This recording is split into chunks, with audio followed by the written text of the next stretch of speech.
Oh, no, no, no, no. No, no, pick him up. Come on. No, no, no, no, no.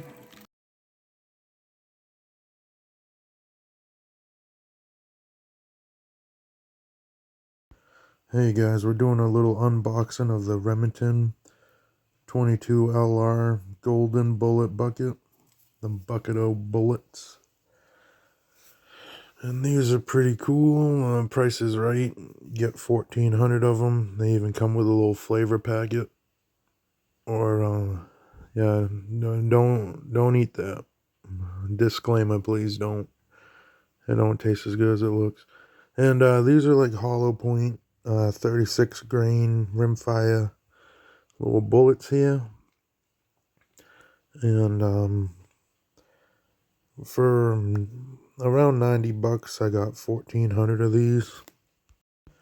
Now with these, they got about 131 foot-pounds of energy at the muzzle, 5.6-inch drop at 100 yards,